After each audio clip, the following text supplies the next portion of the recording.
What's going on, YouTube? So we've got the brand new stubby M12 3/8 and 1/2 inch impacts, and I got them a little early, so I'm very, very blessed, and I want to show you all some of the minor differences and some of the improvements, some of the things they've changed on the new impacts. 550 foot-pounds, y'all. The old versions were 250 foot-pounds. So I'm not sure. I'm hoping you can tell in the video. The 3/8 is almost identical in size. The 1/2 inch is just a slight bit bigger than the old 1/2 inch, but not by much. And on the new versions, they did put 3 LEDs in the front versus the old versions. They just had the LED down here just above your trigger. So that is one difference in the new versus the old version.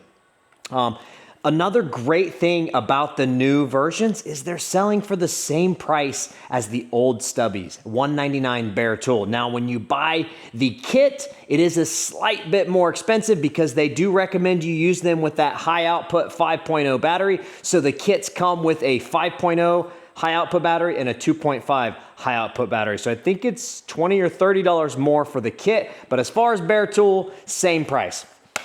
Which is extremely impressive in my opinion. So I already told them at Pipeline they were gonna sell out of these like crazy. So one of the other changes is to change your modes from 1, 2, 3, and then I forget what they call this, but basically as soon as it hits, it stops.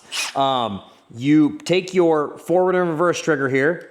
So you go obviously forward and reverse, you put it right in between, it's called neutral mode. So obviously when you pull the trigger, nothing happens. And then you pull the trigger twice, and that's how you change your modes, and then you're back and forth. Now, I saw a lot of complaints in the original video I posted while I was at Milwaukee Pipeline.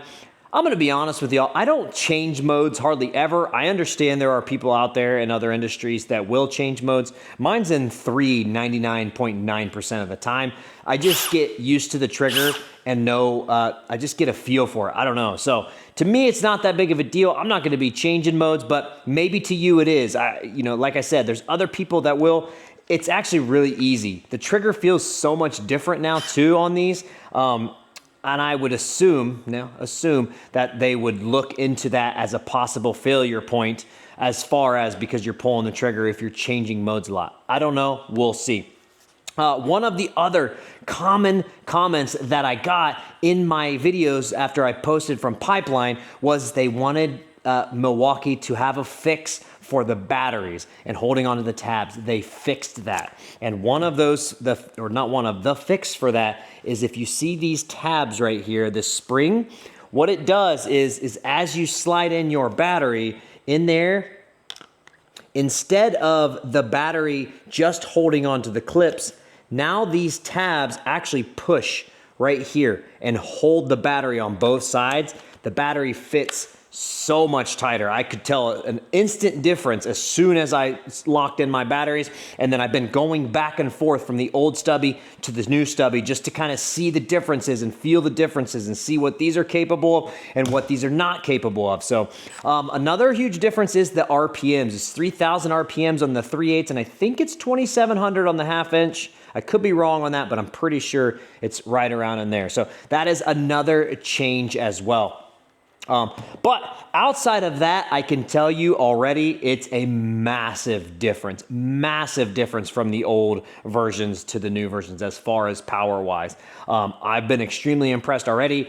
As I continue to use them, as I always do, I will post videos. I'm waiting for a Honda to come in here that I can use the 1/2 inch on a crank pulley bolt. Now listen, I already know it's not going to get a crank pulley bolt off by itself, but I'm wondering if it'll do it with a Lyle power socket. So if it can do it with a Lyle power socket, even that's gonna be extremely impressive, just being that it's an M12. So we'll see. I don't know, like I can feel a massive power difference, but you know how all that goes. You just never know until you actually get it out in the field and start using it day in and day out. So if you have any questions about anything, if you like this type of content, please throw it down in the comments. Let me know what you want to see more of.